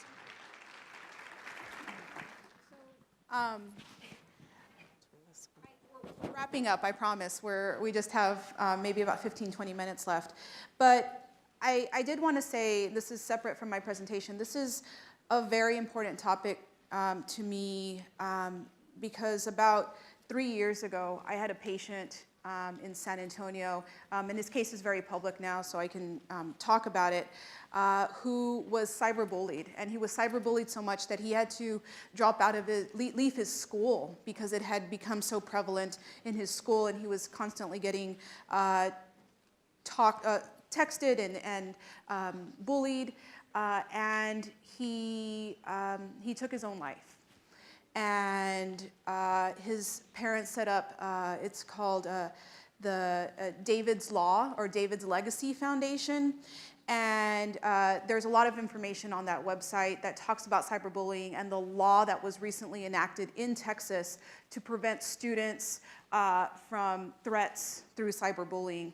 So I know it's a problem, we know it's a problem, and so we're thankful that you came here tonight to understand a little bit more about it. There should be a presentation.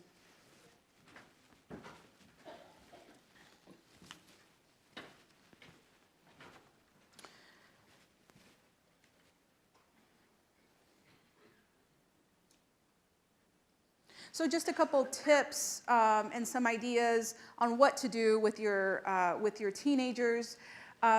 Like a lot of us have said tonight, teenagers are developing, right? And this stage of development for teenagers, they're incredibly selfish. There's no other way to put it, right? They think of how the world is going to affect them, not how their actions are going to affect the world, right? And so if something happens on their phone, they're trying to imagine how that's all going to affect them in their daily life. And so how do we go forward with that? How do we communicate with our kids? So we don't know all the answers, right? But we have to adapt to that. Parent screen time directly affects your child's screen time. So if your kids are constantly seeing that you're on their phone, they're going to be on their phone, right, during that time. Parents who engage with their kids are going to have a more effective relationship with them than the restrictors and the parents that are saying, give me your phone, don't do that, because they're going to sneak around and they're going to find a way to be on that social media. Increased communication. Talk with your kids. So the goal is for your kid to build an online resilience, to understand and to identify when there is a threat, to know that something is right or wrong, right? And to encourage that strong identity development. They're trying to figure out themselves, and a lot of that is through their relationships on social media. So co-engage with your teens and have conversations with them about privacy, about friendship, about making good decisions, about body image, about addiction, about healthy sexuality, online and offline. These are all things that we should be talking with our teenagers about. So consider talking with them, friending them, or following your child's social media. But they should know about it, right? And make an agreement. Can you like something? Can you like a picture? Or do they not want you to do that at all? These are things that you should talk with your kid about, but also establish no screen times, right? Just so that they have an opportunity to talk with you and you want to talk with them, right? So if that's dinner, if that's on the way to school in the morning, right? If you drive them to school, say, hey, we're going to put down our phones, we're going to put on some music, and we're going to have a time for either of us to be on our phone. If that's before bed or whatever time, I really encourage y'all to set up these no screen times. Next step, so encourage privacy settings that are turned on to limit access to their personal information. Instruct them what not to share, right? Don't put your full name, don't be giving out personal information that you would not want exposed to everybody. Having things about location services, right? Do you want someone to be able to track you that you don't know who that person might be? And exploring apps. There are a lot of good apps. Almost every day, I recommend an app to learn meditation, right? That's a free app. An app to learn about muscle relaxation techniques and to help with kids' anxiety, to listen to music. But there are also apps that are coming and going every day, and we have to be aware of those. So talk to your teens. That's probably the biggest tip we could give you tonight. There's a lot of tips in that handout on way to start conversations. One of them that's not in there in this exact way, I like to ask teens, I like to ask my nieces and nephews and people in my family, what's the peak and the pit of your day, right? And those can be things as insignificant as, what did you eat for lunch today? Was that good or bad, right? Was that, oh man, I hated the whatever nachos that they served at school today. That was the pit. But almost always, the peak is something that you might not have known that was really interesting to know about your kid just that day. And that conversation takes less than a minute. And so Drew's now going to talk about some other tips and helpful advice. Thank you for staying this evening. I know we went a little long, and I'll be around a little bit afterwards if anyone has any questions.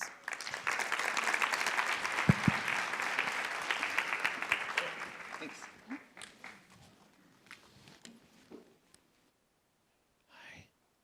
Hello! The loud, obnoxious guy is back. Woo! Are you guys learning anything? It's a little fascinating, right? A little scary, fascinating at the same time. Kind of creepy. All right, let's see if I can make this magic work from over here. So there's this article published right after Steve Jobs, one of the co-founders of Apple, and one of the guys who made the iPad. He was doing this interview at the New York Times. And in 2014, it was right after the iPad launched. And so the reporter from the New York Times asked him, so your kids must love the iPad, Mr. Jobs. And he says, we limit how much technology our kids use at home. Oh, it's a guy who, how many of y'all have an iPhone? Yeah, that's the guy who invented that. Kind of interesting to think about. It was in 2014. Imagine what he'd be saying today. So it's kind of interesting. I thought I'd start off with that. This is something that I wanted to talk about from a security perspective, just to give you all some context on some of the other things that we can talk about, because there's obviously going to be a lot of follow-up to this. Not only are we going to put a workshop together to show you all some apps and how to use them, but I'm also going to scare you a little bit. We're going to put together a session where I can show you, kind of take you into the mind behind the scenes of someone who is trying to exploit technology for personal gain. And I do that a lot. I do workshops all across the United States doing that. There's a big security conference coming up down here called B-Sides. And all B-Sides is, it's all the top hackers in the Rio Grande Valley get together in one room. It's sponsored by STC, and we try and solve problems creatively. There's like a lock-picking deal where we teach each other how to pick locks. We talk about taking advantage of phones and taking advantage of situations, and we do it in the name of security so that we know where the compromises are. So if you want me to break into your cell phone, that's coming up. But it's interesting because a lot of people think about security and they don't think about what they're doing or what they're not doing in this case. So more than 1 in 4 use the same password for most accounts. Do not raise your hands. How many of y'all use the same password on more than one account? Don't raise your hands. Yeah. How many of you use it on more than 2 accounts, 3 accounts, 4 accounts? Look at the numbers that we have on these screens, right? Most of them, all of them, some of them, these are pretty big statistics. 45% of people use the same password on some of them, 7% use it on all of them, 20% use it on most, and some people are lying and say that they don't. How many of you use a program like LastPass? Yeah, interesting. LastPass, it's free of charge for a trial version. It's only a couple bucks a month. You use it, it creates strong encrypted passwords that you can use on your cell phone and on the on the website, on your browser, across all platforms. And it's just a couple bucks a month, and you don't have to think of a new password every time you go to a new website. You remember one password for LastPass, and you let LastPass do the rest of it. Why is that important? 6 in 10 people share their passwords with their others. Vicky and Javi, 2 of my really good friends sitting right here. He knows all your passwords. You know all her passwords, right? I know your passwords. I'm going to tell you about your passwords just so you go home and change them. Because you use the same one, like in 4 different locations. Or 20, whatever. Anyway, so it's real. This is real. I'm not up here to like, oh, these are terrible things that happen. No, this is real. Like all of you do this. I know all of you do this. And you share it with family members. How many of your kids know what your Wi-Fi password is at home? That's terrible. It's terrible. There should be a separate deal there just for them. There should be a kids' Wi-Fi network inside your house. It's not that difficult to set up. Because why? Because if I want to go after your daughter, and I'm a child predator, and I don't know if you have a daughter, and I'm talking to a cop, so like, please be nice. But if I want to go after your daughter, and I figure that she's not going to send me naked pictures of herself because I'm an old dude and she's a 14-year-old, and I'm not going to figure out how to compromise her, but I can compromise you, and I can figure out your one password by going over to her house one day and saying, hey, what's your Wi-Fi password? I need to get online. And that's the same password for your Nest camera, and it's the same password. Oh, Nest camera? Now I can see your entire family. I can watch everything that your family is doing because of one password. There was a lot of reports that Nest got hacked into a couple of weeks ago or a couple months ago. It didn't get hacked into. Someone didn't change their password. They were using the default password when they logged in, and someone guessed that. And they had access to all of their surveillance inside someone's house. That's not a hack, that's laziness. So when you share your passwords with other friends and with significant others and everybody around, and then you turn around and you say, oh man, 51% of us say, oh yeah, I totally got hacked. Have you ever had a online account? Oh, that one says no, not hacked. But when people say, yeah, I've been a victim of identity theft, or I've been hacked, that's not hacking. Hacking is when I do something very creatively to extract information. But you being lazy, that's not hacking. That's you being lazy. And when you're too lazy to use a different password, and you're giving me access to your Nest cameras and your Vizio TV and your online internet account and your Wi-Fi where I can set up a little device and see everything that you guys are doing online, that's laziness. Don't be lazy. There's free software out there that allows you to protect yourself from that. Change your passwords. Thanks for scaring us. What can we do about it? Your teen is still a child. They talked about this up here. Kids get to make mistakes, but it's up to us to help them learn from their mistakes. It's up to us as parents to look at them and go, hey man, I didn't know what Yubo was, but now I do. Hey, I didn't know that you were trying to hide stuff from me. Now I know. Why? Let's talk about it. Let's have a conversation. It's not technology, it's parenting. Disconnect. One of the first things you can do is disconnect. I love driving out to the middle of West Texas every year. When my cell phone signal drops, best time of the trip. Disconnect a little bit, just a little bit. And when you disconnect, set boundaries. Start to think about when and where you should use technology. Maybe not at the kitchen table. Maybe not in the bedroom with the door closed. We don't have TVs in our kids' rooms. You know, as our 7-year-old grows up, I want to make sure we put in, you know, we don't let her take the iPad into her bedroom. Do it out in public. Make sure that your kids are using technology where you can see them. And then reconnect. Figure out ways to use technology to embrace education, to embrace learning. Go outside. Use the app to look up at the stars. Teach kids that tech and having a mobile device isn't just about getting online and sharing pictures and talking to friends and Snapchat and all this other stuff. Ease back into it. But I don't expect you to read every text message or look at every post or look at every picture, because that is absolutely unrealistic. The amount of time that my wife spends on her cell phone texting, if she's cheating on me, just ask him to pay some of the bills and we're good. Like it's not realistic. You know, she texts so much. There's no way that I can keep up with the comadre chat and then this chat and then the camping chat. There's no way I can keep up with it. And my kids, nope, can't do it. There's no way I'm going to keep up with it. But you can protect your Wi-Fi. And if you protect your Wi-Fi, you can protect your family. You can use Circle from Disney. It's $54. You can go to Best Buy and buy it right now. I'll sell it to you for $58. I'm glad you caught that.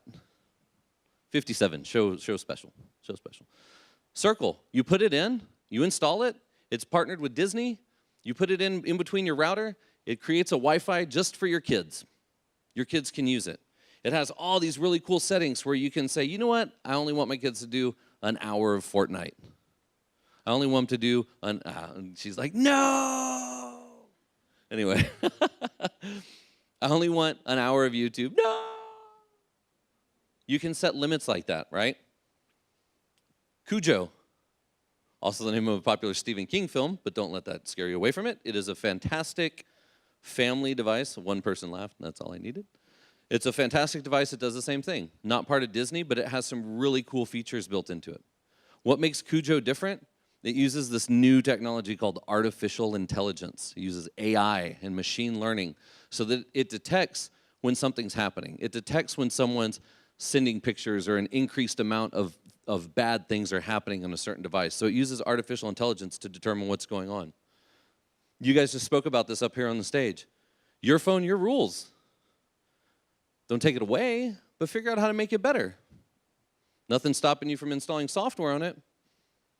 My wife and I, like a couple years ago, we sat there and we thought we'd come up with the best idea in the world. We're like, we're going to be billionaires.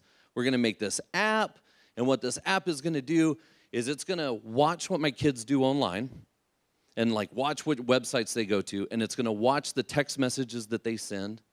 And if there's any triggers, like maybe they're thinking about hurting themselves, or maybe they're shaming someone online, or maybe they're bullying, or maybe they're being bullied, or maybe they're just kind of venturing out to go look at things that they shouldn't be looking at, we wanted to set up a deal, a program, and we wanted to call it Guardian Angel. And so all it does is it just watches what your kids are doing and says, hey, you know what? Your kid's going to a lot of really weird websites about suicide and about hurting themselves, and they're looking at guns, and they're looking at razor blades, and hey, you should go check in on your kids. Bark did that. It's $9 a month, and that covers as many kids as you have. 5, 1, whatever. It doesn't matter how many family members you have, it's $9 a month. And it gives you alerts, and it tells you Madison over here is on Instagram. It says, hey, there's a potential issue to review. Look at this. It's saying, hey, are you okay? And she says, hey, I can't take it anymore. Nobody gets me. I think it'd be better off if I were just gone. Oh, my God. Like, I can't even think about one of my kids sending that message to somebody. Forget it. That's heartbreaking. It sends a report. It sends an alert to the parent and goes, hey, you should look into that. There's something going on with your kid. It's not spying on them like, oh, no, you went on YouTube and you watched something stupid. No, it's saying, hey, there's a real problem here. There's software out there to do this, and it's not expensive. Bark is one of them. Screen Time is another. And Custodio is free. If you don't have the $9, that's okay. Custodio does a lot of the same things. It's completely free. You install the app on your kid's phone. It locks the phone down, and it starts to analyze what's going on. It's not so you can spy on them and so you can be an overbearing helicopter parent. It's so that you can keep in touch with their kids in the time that you can't see them. Because again, reading every text message, every post, every email is completely unrealistic. You can use technology to do the job, and you can use technology to help mindfully let your kids use technology. So think about it. You can install a little device at your house. You can replace your Wi-Fi. You can set it up so that your kids aren't going to places they shouldn't be going to. Protect your family, protect your network. Install something like LastPass, protect your passwords.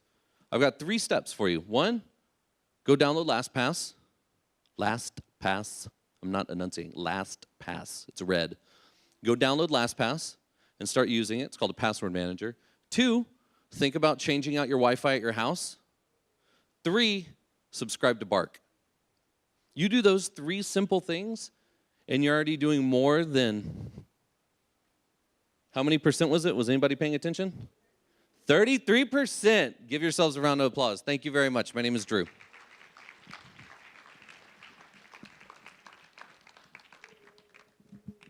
What's the best word in the English language? Finally. And the next 2 words are end in conclusion. Thank you very much for being with us.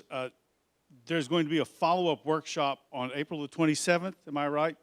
That's the date they gave me. Drew, April 27?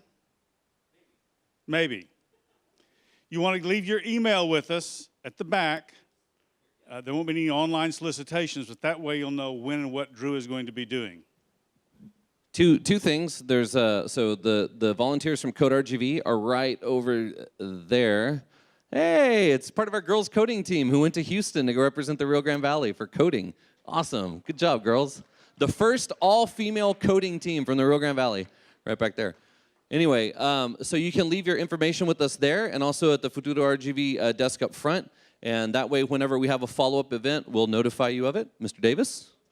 Thank you very much. Please join Futuro. It's only $20. That's like one big drink at Starbucks. I mean, I've seen some of you people in line. Number 2, go to the Futuro website and to our Facebook page, and then McAllen Cable Network will be repeating this. What else? I think that's it. And finally, all you people are so fantastic. This is the most fantastic, and these are the people that we were seeing tonight. Thank you, all of you.